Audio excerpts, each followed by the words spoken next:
are you about ready? Yeah. Awesome. Okay, so I'll start with some introductions and then we'll turn it over to you.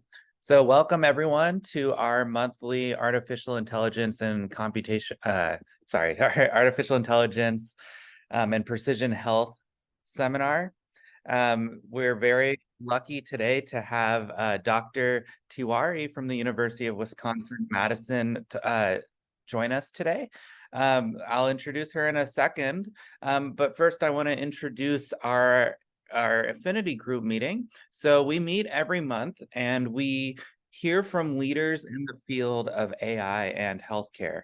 We're an inherently interdisciplinary group that meets with researchers spanning computer science, other types of engineering, nutrition, radiology, and many other fields, together with non-researchers, including clinicians, as well as community advocates, in order to solve issues that are truly interdisciplinary and require insights from a diverse group of people. And our overall goal is to foster collaborative interactions between this diverse group of researchers, clinicians, and advocates in order to truly move the field forward. So the format of these talks is a roughly 30 to 40-minute talk followed by an interactive Q&A session. We have a few exciting upcoming speakers. Next month, William Redmond from Brown, and in January, Ekta Shah, who was formerly at Google. The AI PHI seminar is part of the UH Cancer Center, the John Shepard Research Lab, and the Hawaii Data Science Institute. We have a monthly paper that we like to advertise. So this one is from our speaker today on self-supervised learning for neuroimaging. Self-supervised learning is a very exciting area, new development in machine learning that truly improves the performance of models using without labels. So it's a, labels are traditionally expensive. And so if you can learn without labels, you can potentially learn better and with less labeled data. So without further ado, I'm excited to introduce Dr. Tiwari. Dr. Tiwari is an associate professor in the departments of radiology and biomedical engineering at the University of Wisconsin-Madison. Prior to that, she was at Case Western Reserve University, where she was the director of the Brain Image Computing Laboratory. Her research interests span machine learning applied to radiology and neurological disorders. She has many awards, is a rising star, and is funded by the NCI, DoD, and various foundations and state grants. So without further ado, Professor Tiwari, why don't you share your screen and take it away?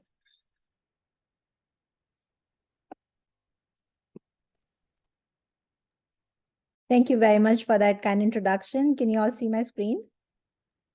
Yep. All right, excellent.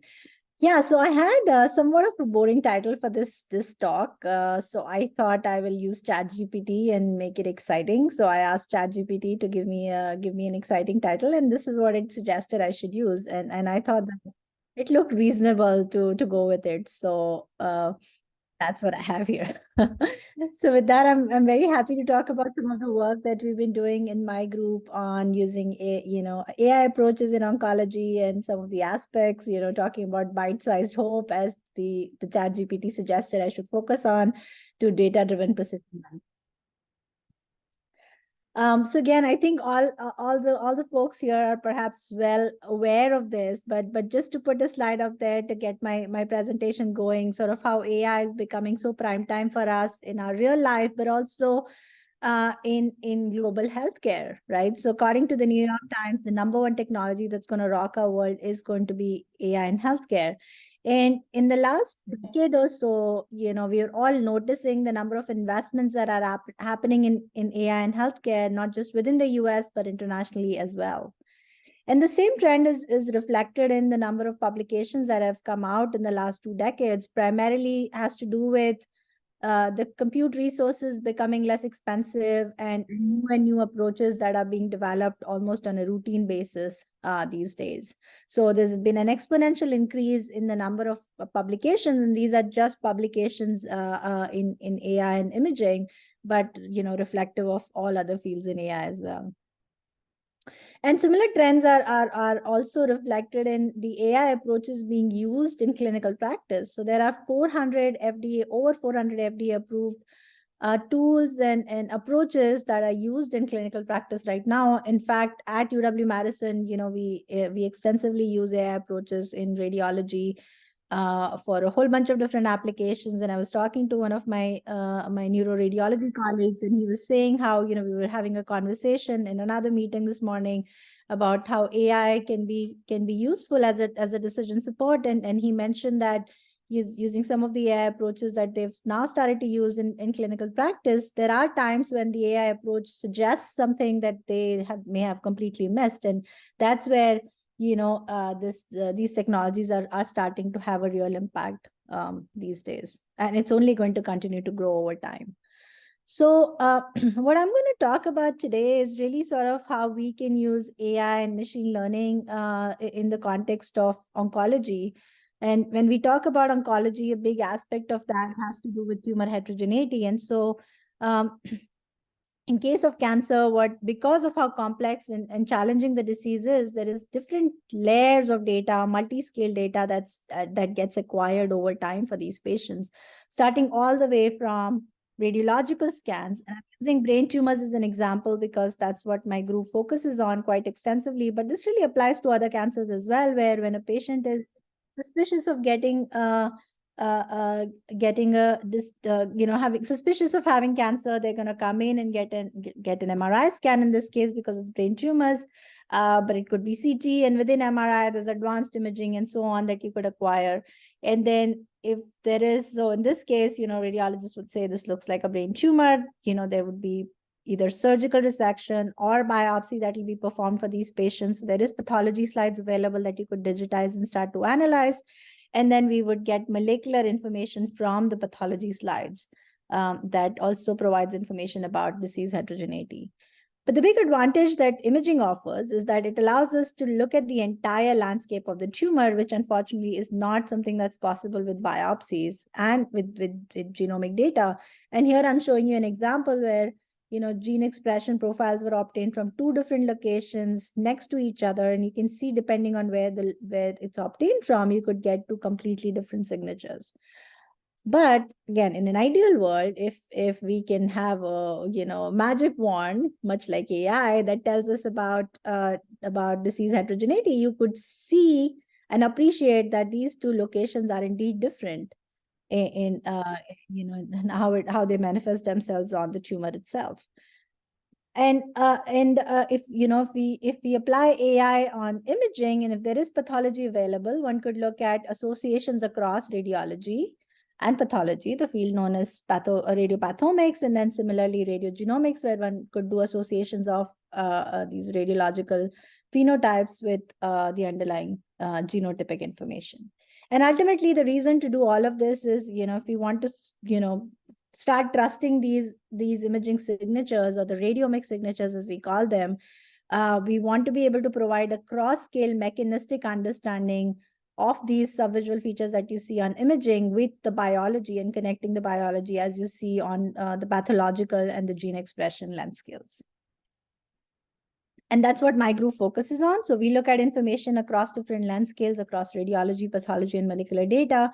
And ultimately, we could slice and dice it in two different ways. Again, most of you on the call are probably familiar with this, but just for sort of quick definitions, one could do deep feature extraction or deep learning approaches where you would have, thousands and perhaps millions of scans, which we don't have the luxury of in medical imaging. But ideally, if you had tons of images, then you would train a model, and the model would automatically learn patterns and differences between different classes to ultimately make a decision or a prediction. And on the other hand, is sort of the handcrafted approaches where you have a hypothesis that you build into the model. And in case of cancer, that hypothesis would be specific to the tumor manifestation. that you would include into your machine learning models to ultimately make the prediction.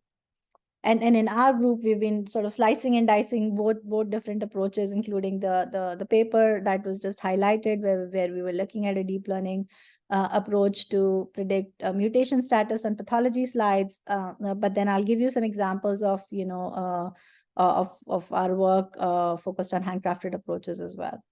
And ultimately, to apply all of these approaches for different clinical applications, and in the context of today's talk, I'm going to focus on approaches around computer-aided diagnosis and decision, and building prognostic and predictive markers for response assessment.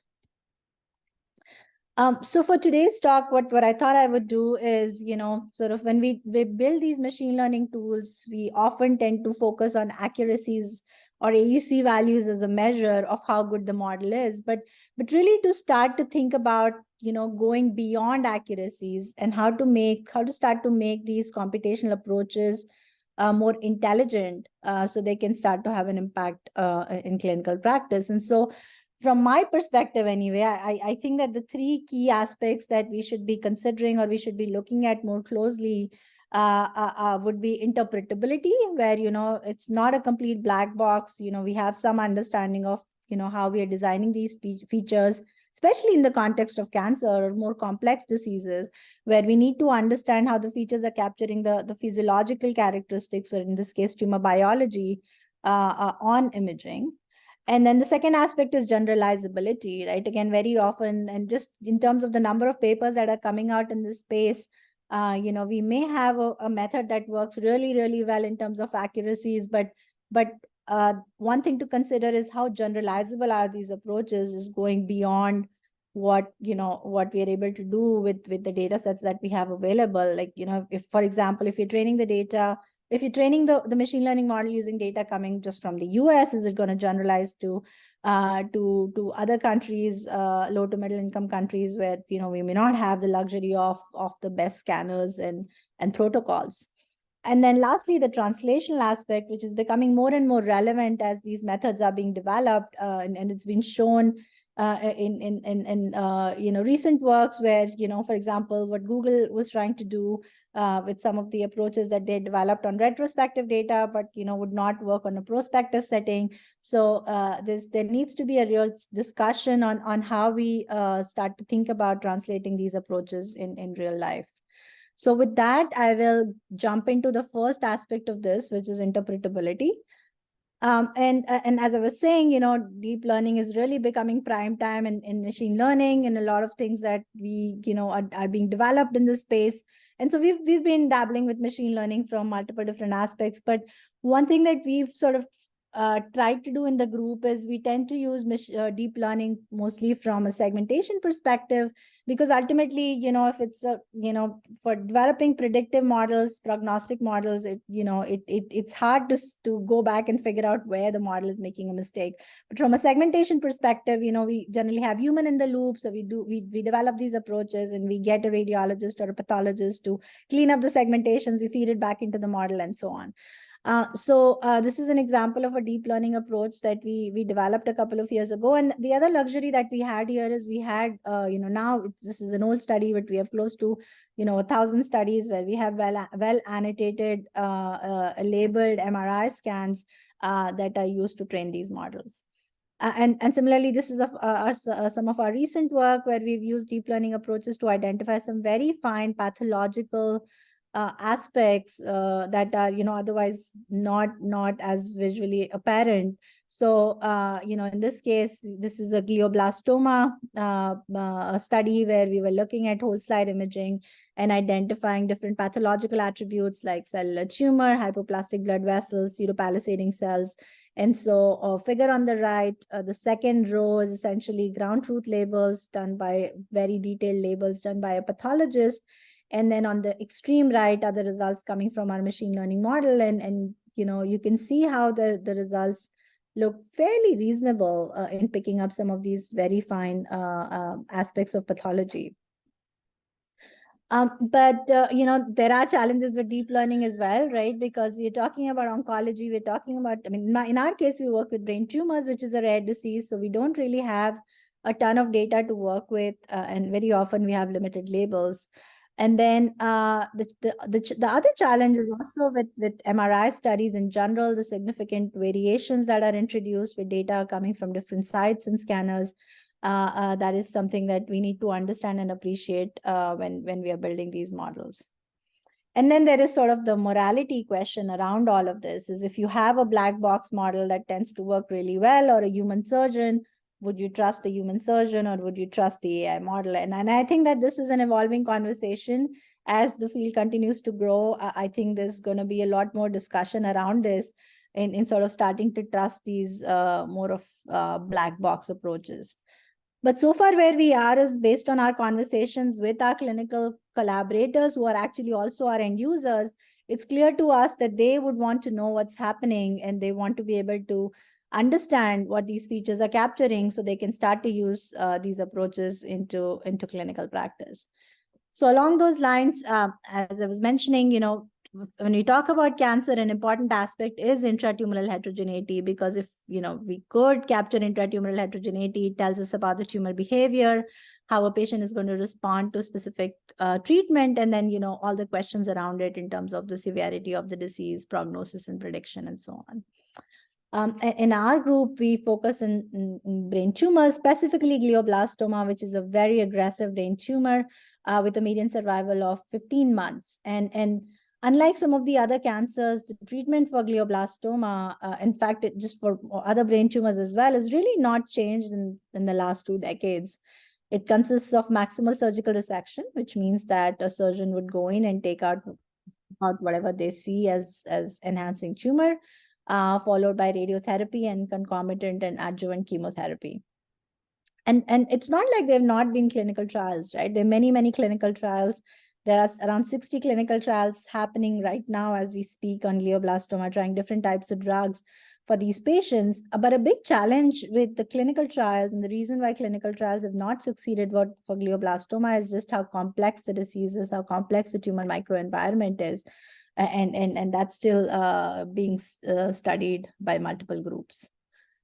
So personally for me, the journey of working in brain tumors started roughly 12 years ago. My PhD work was focused on prostate cancer. And when I was finishing up my PhD, I came in contact with a neurosurgeon who said, of course, prostate cancer is an important problem, but what I deal with on a daily basis is a lot more complex, because these are patients who have a terminal disease, a median survival of 15 months. And very often we are grappling with questions that are very hard to understand, including this question of distinguishing benign radiation effects from tumor recurrence. And so it's just to provide some brief clinical background for this problem. What happens is that, we're talking about brain tumors. So these patients get very aggressive doses of chemo-radiation to try to kill the tumor.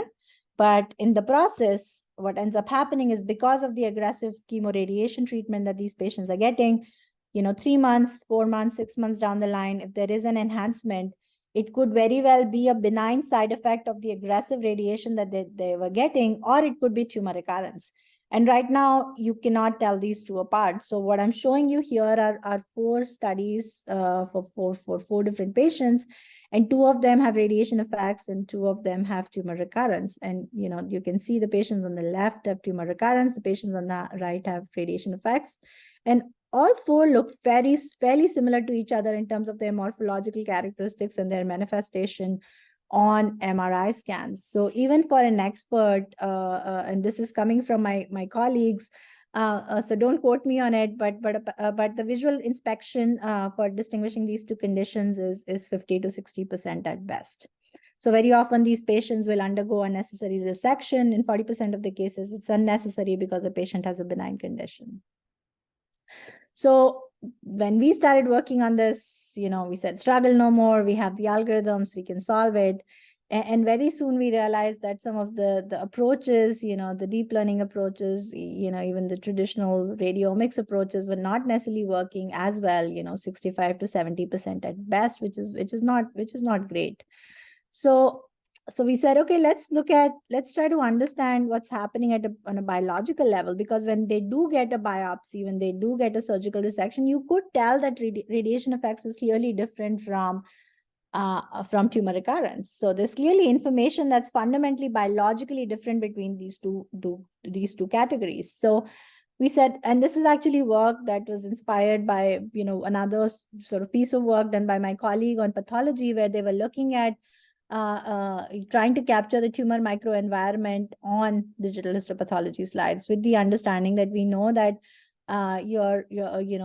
there's a more chaotic underlying microenvironment for cancer as compared to benign conditions, which tend to have more structured underlying organization of the tumor microenvironment. So if we apply the same paradigm on imaging, what that would look like, and the way we sort of envisioned it, is if we would do this on a per voxel basis. We would compute the changes in intensity values. And so in this case, I'm showing you examples, showing you gradient intensity gradients for every 10 voxels, but we really do it on a per voxel basis, where we look at a local neighborhood window and identify the maximum changes in intensity values and build these gradients.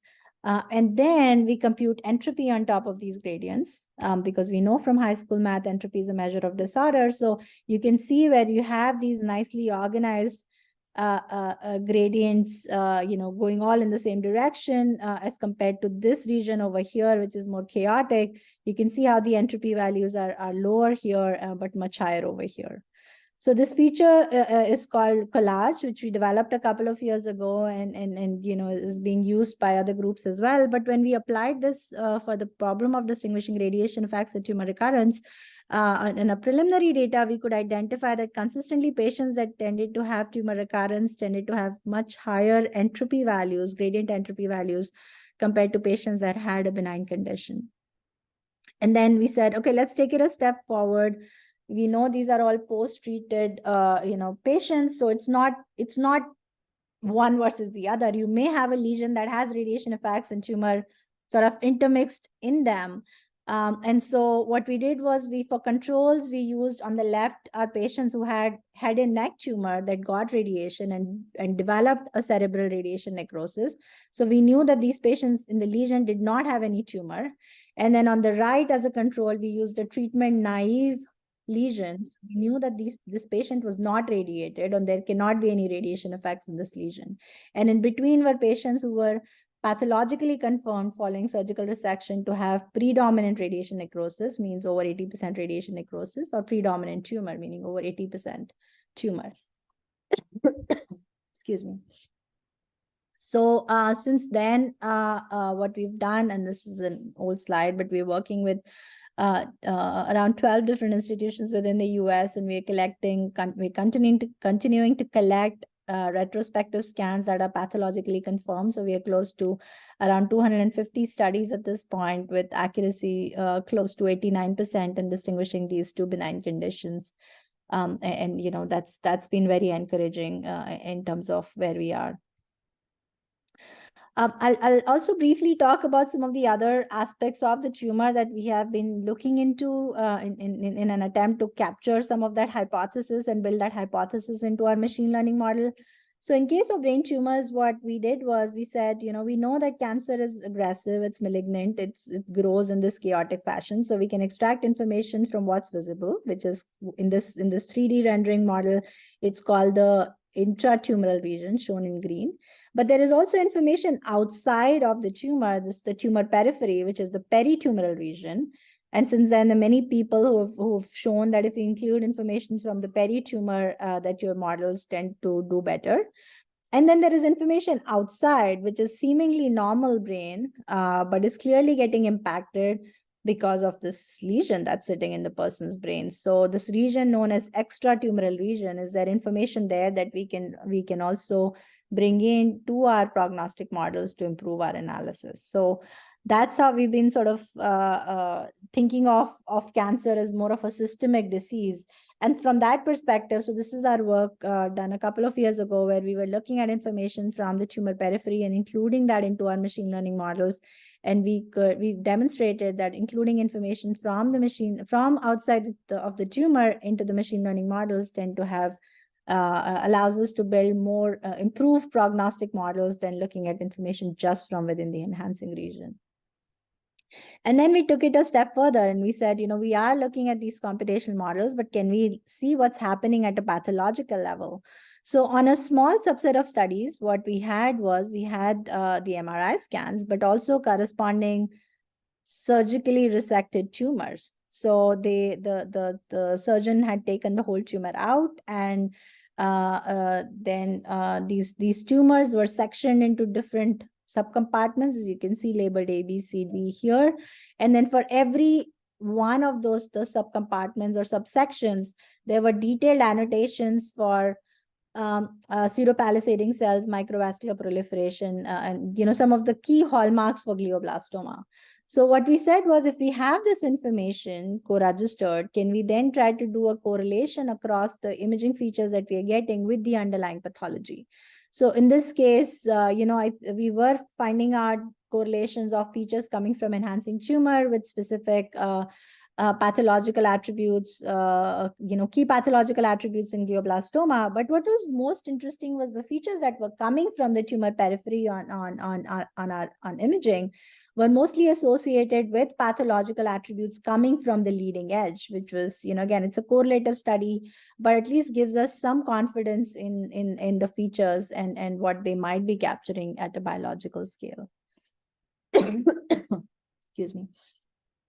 And then, as I was saying, there's sort of information outside of the tumor and its tumor periphery. There's sort of what the biological term for it is mass effect, which is the displacement of the surrounding tissue due to the tumor. So imagine this is a ball sitting in a person's head. Again, I'm trying to simplify it a little bit here.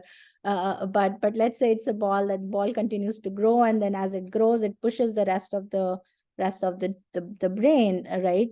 Rest of the tissue, the brain tissue, but it's contained in the skull, so the tissue cannot get out, and at some point, that leads to herniation and ultimately death in these patients. So we wanted to capture this biological phenomena of mass effect, and so we took a rather simplistic approach, in which what we were doing was we look at healthy brain, in which for folks who work in this space, it is an MNI atlas. So we look at MNI atlas as our template, and we take the diseased brain, we register it on top of the MNI atlas to compute these tissue deformations with respect to the template.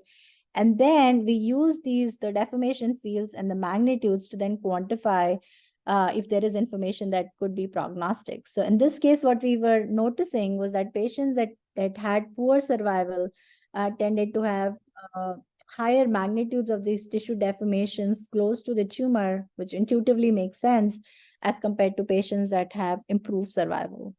And then again, this was sort of a quantitative analysis to reflect that these if we break this down, break down the rest of the seemingly normal region into multiple sort of compartments here, 5 millimeter compartments that that we could identify as statistically significant differences in terms of tissue deformations in the tumor periphery as compared in short-term survivors compared to long-term survivors. So some of the things that I mentioned today, the collage features, this is funded through an NIH U01 grant, where we've released them. This is within Slicer. So if you're interested in trying the collage feature, you could upload your MRI scan. It actually works on CT, any kind of imaging. You could run the collage features and hopefully it should run smoothly, but if not, reach out to us to sort of do the visualization, and then you can save the collage features for your analysis. And then on the right is sort of doing a 3D morphological assessment of the tumor. And I didn't get a chance to talk about that, but essentially it does a 3D rendering, and it captures the topological differences in your based on the lesion, and then you could use that as your feature measurements as well for your analysis. So next, I'm going to switch gears slightly and talk about extending this analysis to looking at doing cross-scale associations. So I showed you an example of doing associations across radiology and pathology, but you could do the same with radiology and omics information as well. So when we talk about radiogenomics, and especially in the context of brain tumor, in the context of cancer in general, but mostly for brain tumors, an important marker is what's known as hypoxia, which is sort of cell death, right? Which happens because of the tumor microenvironment. So we know that hypoxia is a major contributor of tumor heterogeneity, and if we could quantify hypoxia, it would also help us understand patients who are resistant to radiotherapy and ultimately have poor survival. So what we did was for this cohort of study where we had the corresponding genomic information available, created a 21 gene hypoxia signature, and we did unsupervised clustering on the gene expression data to identify a cluster of high hypoxia, low, medium hypoxia, and low hypoxia patients. And then we did a correlative study of the hypoxia, this hypoxia index with the radiomic features. And so interestingly, what we found was that patients that tended to have high hypoxia index tended to have a specific radiomic signature as compared to patients that had medium hypoxia and low hypoxia.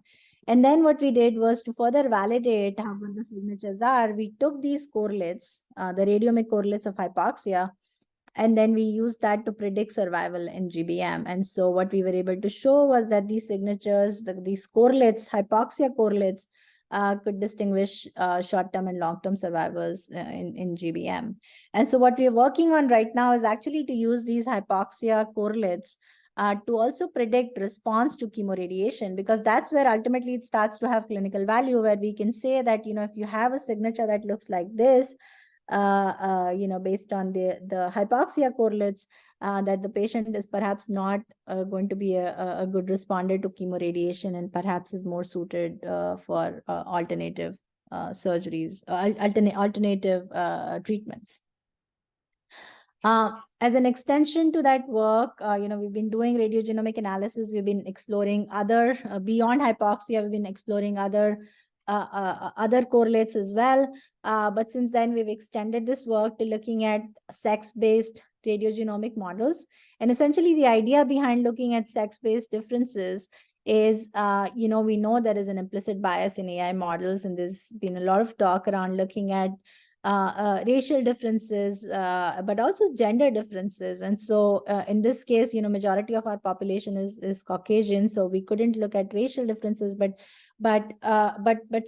sexual dimorphism is also a very important aspect of cancer treatment, especially in glioblastoma, where there is there's clear evidence to suggest that men tend to have higher likelihood of developing the cancer, but also tend to have worse outcomes for the same treatments. So then we said, can we create radiogenomic signatures that are more sex specific, that can ultimately help us improve targeted therapy options for these patients? So our pipeline was fairly generic to do the analysis itself. But then what we did was, when we were doing our analysis, we would split our cohort as just male specific and female specific. And when we did that, doing it in a sex specific manner, in a sex specific fashion, we could demonstrate statistical significant differences in our prognostic analysis, survival analysis, separately for men and women. And then when we extend this to radiogenomic analysis, interestingly, what we were finding was that females that tended to have improved outcomes, their imaging signatures were mostly correlated with gene expression profiles, pathways corresponding to immune response, which intuitively makes sense. These females tend to have improved immune response, and thus tend to have better responses to the treatment, and thus improved outcomes. And this has actually been shown in other diseases as well, and more recently in COVID, where demonstrated that women tend to have better immune responses than men, but they also tend to have better responses to COVID treatments. And then in males, on the flip side, when we were looking at men that tend to have worse outcomes, their imaging signatures were mostly correlated with more aggressive phenotypes like cell adhesion, angiogenesis, apoptosis, and cell migration. Again, these are all hallmarks associated with aggressive phenotypes in glioblastoma. So again, sort of a correlative study, but provides some biological understanding of what it is that these imaging features are capturing, and perhaps can help inform treatment decisions for these patients. We've also extended this study. This is more from a deep learning perspective because, this was a discovery piece. So we wanted to see, and we also had, a decent number of studies to train the model. So we said, okay, let's train a deep learning model and see if we can identify what signatures emerge for these patients if we do it in a sex-specific manner. So interestingly, what we found was that across men and women, there was some common signatures. So microvascular proliferation in both men and women tend to be associated with high risk. But then there were also some signatures that were more sex specific, like pseudopalisading cells was more prominent and specific to high risk men as compared to infiltrating tumor, which is associated with high risk in women. And more recently, we've also been looking at it from an immunotherapy perspective, looking at tumor-infiltrating lymphocytes, trying to capture tumor-infiltrating lymphocytes on digital pathology slides, and building computational signatures, looking at tumor-infiltrating lymphocytes and TILs and non-TILs, and how the signatures are different between men and women, goes back to saying that the immune response across men and women is different. So with that in mind, can we capture computational signatures, immune-specific signatures that could ultimately help us to some extent figure out which patients will respond to immunotherapy? So I've shown you a couple of examples on, looking at information across pathology, across imaging, and doing correlations with omics data. But the way I think this all comes together in the end, and this is a lookup table that my student had put together for a publication. And so it's a little bit futuristic at this point, but ultimately the way I see this is, if there is imaging signatures that we can identify for a specific phenotype, and correlated with their specific genotype and their underlying pathological attributes. For a female, let's say, we can start to build confidence in saying this person is perhaps not suited for standard of care chemo-radiation treatment and should perhaps be better candidates for targeted therapies. Once we've identified which specific phenotype this person corresponds to and what specific targeted therapies they'll respond best to. So with that, I'm going to move on to the second aspect of the talk, which is focused on generalizability. And as I was saying, what we need to do is really start to think about building these tools and techniques in a more generalizable fashion, right? Because as we're building these machine learning models, we know it's called garbage in, garbage out. So if your models are trained on garbage data, your results are not going to be meaningful. They're not going to make sense. So what we tend to do, and quite a bit of this is at this point is fairly manual, right? So we tend to spend 60% of our time doing quality control and making sure that we are trying to minimize artifacts in our analysis. Especially this becomes a lot more relevant when you're working with multi-institutional data, because it may so happen that you have data coming from a new site, which is a clear outlier, very different from the distributions of the rest of the studies that you have. But it's very difficult to sort of make sense of all of that, the large scale data. So we've been grappling with that problem as well as we are getting studies from multiple different sites. So to overcome some of these challenges, we developed a quality control tool called Marquee, and I thought I would sort of showcase this here because that might be relevant to some of the people on the call. And so essentially the way Marquee works is it allows us to see of radiomics and MRI tools, and we've published on this in a few different publications, but essentially the way we envision it is you have your multi-institutional data sets, you can run the Marquee analysis, do your processing, run the Marquee analysis again, and then you would do downstream machine learning analysis. So this is just a quick video. It shows you a quick snippet of how the model runs. So you can upload your entire multi-institutional MRI cohort. It does your it tells you about the specific imaging parameters like SNR, PSNR, and a bunch of other image specific measurements that might be relevant. You can visualize the data sets, and then it also generates a TSNE plot or a UMAP plot that tells you if there are clear outliers in your data set.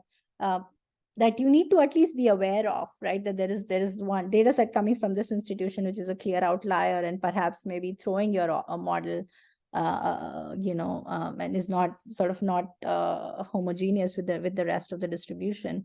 So again, this is a publicly available web-based tool. So feel free to use it if this might be of value, and let us know if you want us to add any additional functionality. But we've on purpose kept it fairly simple, just so you could run it and do visualizations of your data sets. And then lastly, I wanted to briefly touch on translation and give you some examples, just very quickly give you some examples of the translational implications that we've been thinking about in our group. So I'll go back to this question of distinguishing radiation effects and tumor recurrence. And so there, what we had done was we were sort of, we had our machine learning pipeline, and it gives us a probability score between 0 and 1, 0 being patient has a benign condition, 1 being this patient has tumor recurrence.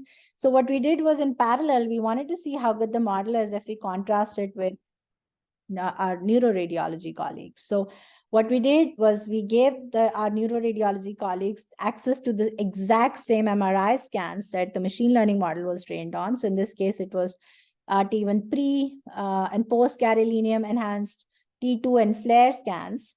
And then we asked them to make a decision for every patient, right? For every scan that they look at, make a decision of whether they think it's a benign radiation effect or tumor recurrence, and then provide confidence scores for every scan, 0.5 means 50%. I flip a coin and it says tumor recurrence, so I'm calling it that, or 100% confidence in their decisions.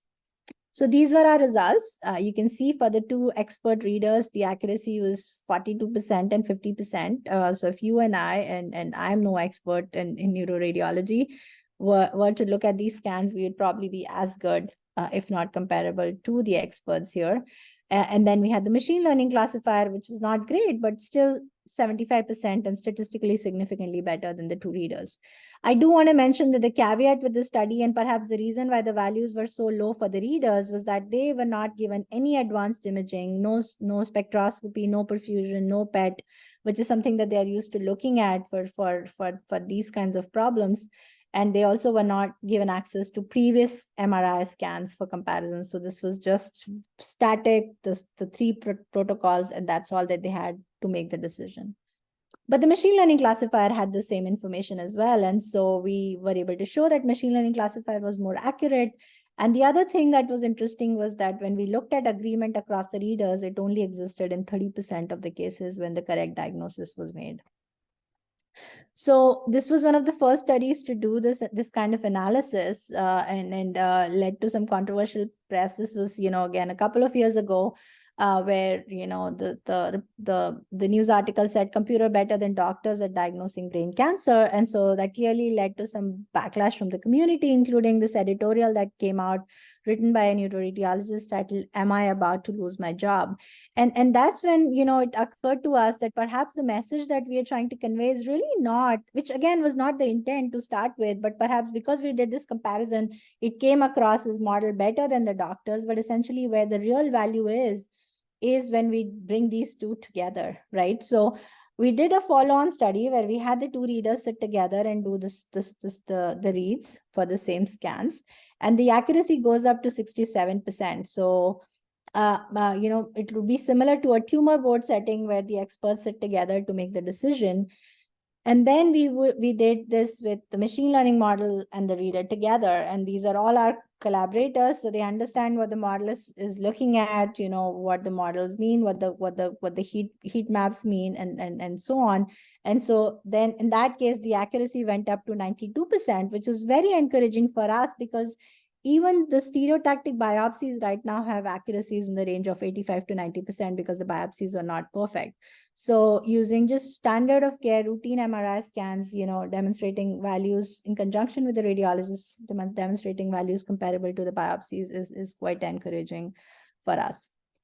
So where we are right now is we currently have a grant with GE Healthcare, where we are porting over some of these algorithms that I showed you today onto the GE Health Cloud, and ultimately we want to do a prospective study where we'll work with our collaborators at 3 different institutions within the US to prospectively demonstrate that if they were to do the reads, independent of the machine learning model, like they do right now in the clinical practice, and then separately in a passive mode, not active mode, so it won't change clinical decision, but in a passive mode, in a prospective setting, if we can demonstrate that using these machine learning models, we can improve the diagnostic accuracy for some of these difficult decisions, then that's sort of the value that we need to start to demonstrate for these approaches to make it to clinical practice. And then briefly, one last thing that we are working on right now is to use AI approaches in neurosurgery. So this is are some of our recent work where we are collaborating with Brain Lab to port over some of these heterogeneity maps for preoperative MRI for surgeons to figure out where to take the biopsies from, and perhaps down the road in an intraoperative fashion as well to start to do real-time biopsies using these machine learning models. So with that, I'd like to conclude, and hopefully I was able to convey that these computational imaging approaches and AI, they have the potential to complement personalized prognosis and treatment evaluation decisions, especially with respect to addressing questions such as who to treat, how to treat, did the treatment work. I also showed you some examples of radiogenomics and radiopathomics that allow us to look at interactions across different length scales, and ultimately to get us to a point where we can start to build biomarkers for prognosis and treatment response. And last thing that we are hugely excited about is the translational opportunities that these approaches offer in radiology, radiation oncology, and surgery, especially in conditions like brain tumors where treatment options are limited. So with that, I'd like to thank the funding agencies that have supported all of the work that I presented today, but a big, huge shout out to the team, all the people, the students, postdocs, research scientists that I have the pleasure of working with who do all of this work behind the scenes, and our clinical collaborators who provide us with the data, but also the clinical insights and understanding what are some of the important questions to work on and whether the solutions that we're building will be useful to them. So these are our end users, but these are also our cheerleaders and our biggest supporters. So with that, I'll thank you for your attention and happy to take any questions. All right, thank you so much for the wonderful talk. That was great.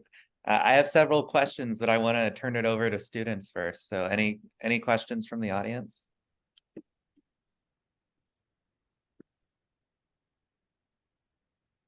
I can ask a question while we wait. So I thought it was interesting how you merged the AI and the expert scores. I was just wondering from a algorithmic perspective, how do you merge them? Like you could do a majority vote, or you can average the classifier probabilities.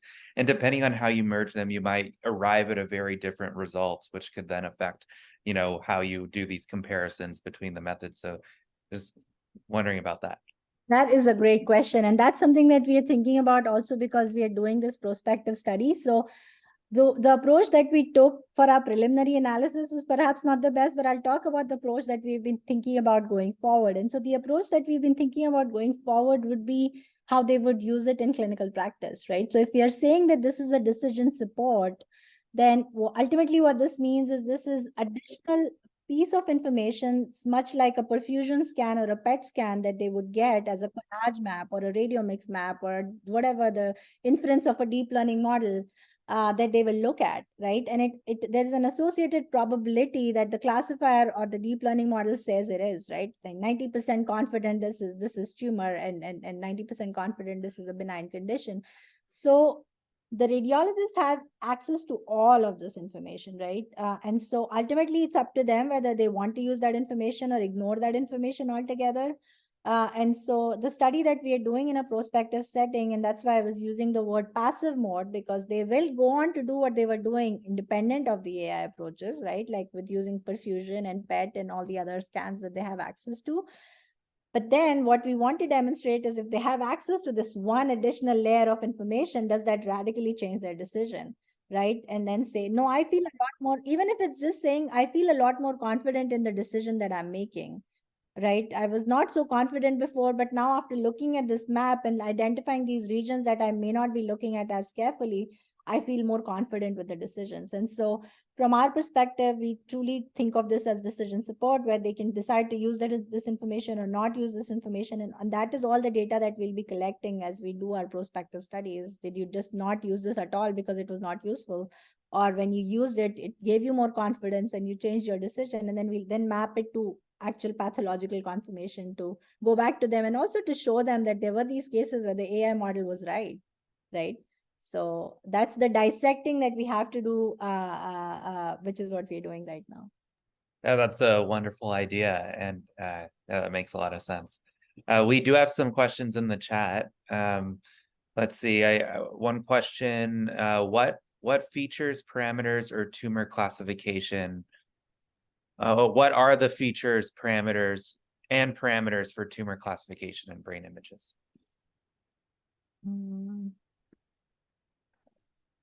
Oh, I'm not sure I follow for, are you talking about the radiation effects, tumor recurrence, that question? Or just in general? So for imaging, it's T1 pre, post, T2, and flare. So we extract features from those parameters, and the parameters for the features themselves would be the window size, and again, a whole bunch of different parameters that go into capturing and computing those features. So I don't know if I got the answer, but that's my understanding of the question. So if you could flesh it out, I'm happy to answer it. Right. Yes. Yeah. Thank you. Yeah. Thank you for your presentation. Yeah. So you using some parameter size and length, or some fragment of the tumor, right? Tumor size, or to build the model, right? In the Tumor size, you mean? in the brain image, you collect what the parameter like tumor size or density. I see. Oh, yeah. Okay. I see what you're saying. Yeah. We do incorporate that information. So patient demographics is something that we include in our models. I guess that's what you're asking. But we do also look at tumor size as a measure. So one thing that we were trying to do for some of this work, for example, the deformation work that I was showing, question that comes up is, how do you know that the deformation is not a function of tumor burden? If you have a larger tumor, does that mean that you have more deformation? And that's, do you need the deformation to do the analysis, or could you just use tumor size as a surrogate? So we've done this analysis where we demonstrated that tumor size onto itself by itself is not prognostic, but the deformations tend to be prognostic when used in in conjunction with the other features. So we do include demographic information, and other information that's routinely acquired for these patients, that gets fed into the model. Yeah. Thank you. Yeah. Thank you very much.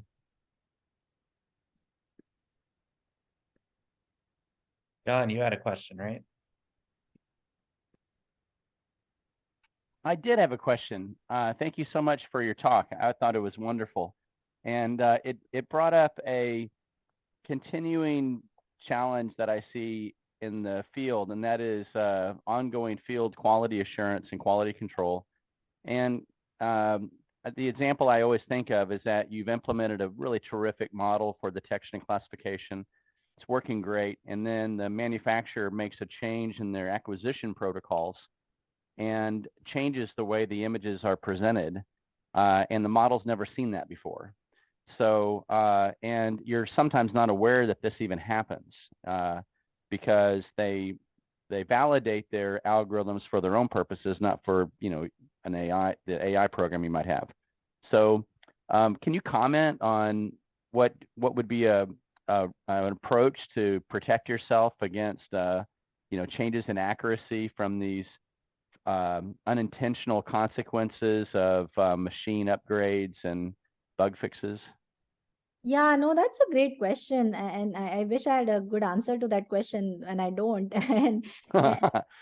And I would go back to this aspect that I was trying to cover with generalizability. I mean, this is, I know, relevant for retrospective data because, our models are trained on retrospective data. But I think that's where quality control is so important, right? And very often, and I've seen it with my students, and I've done that in the past myself, we want to sort of get to the results, we want to get to the accuracy. So some of these things, perhaps sometimes we don't pay as close an attention, but these things throw off the classifier, like you're saying, these small changes in the manufacture, the quality of the scan and so on, which, visually you may not be able to tell that they are different, but that's where I think having a tool like this, and the reason why we built QC, the marquee functionality and the toolkit, was purely out of necessity, because, we look at this and we're like, oh, when we look at data from this site, it completely throws off the model. And why is that happening? Because the data is so different from the rest of it. So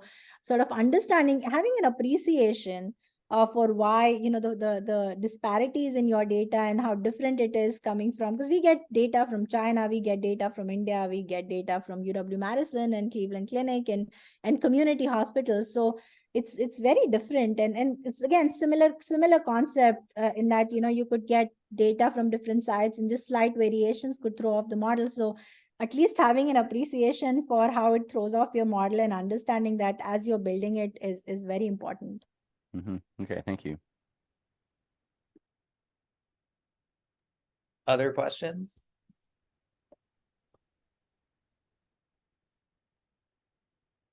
I have one more question, which is, so what is the verdict, since you've looked at both hand-engineered features and automatically learned features, which approach is better?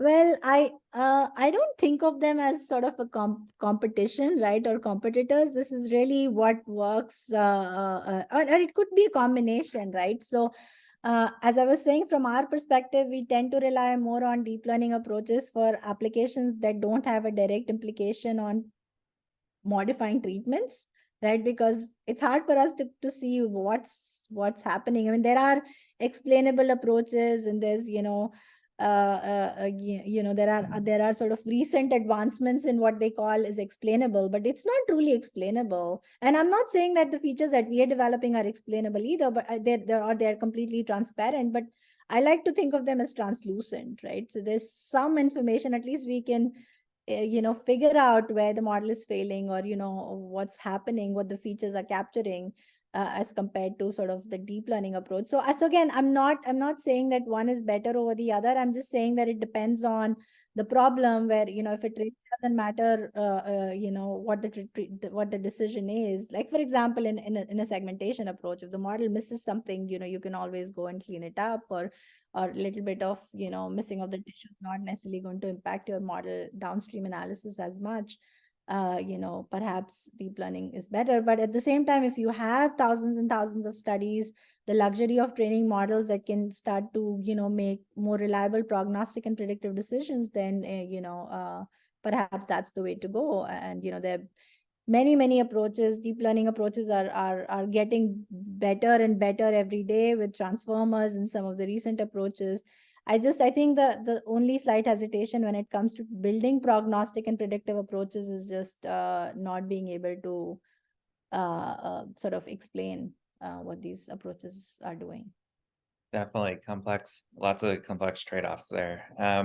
Well, I know you have a hard stop at the hour, so let's give a round of applause to Professor Tiwari again. Thank you so much for joining. This was a wonderful talk, and if you have any questions, can the audience email you or? That would be super. Thank you so much for being accommodating. I apologize. I gotta stop at 3 p.m. my time, which is in a minute. But feel free to reach out about anything. We have I showed some examples of approaches that are publicly available. So try them and let me know how they work. And otherwise as well, any questions about any of our papers or any of our work that I presented today, feel free to reach out, and I'm happy to answer them over email. Thank you so much. Have Great, a great. thank you. Thank you. Thank you for having me.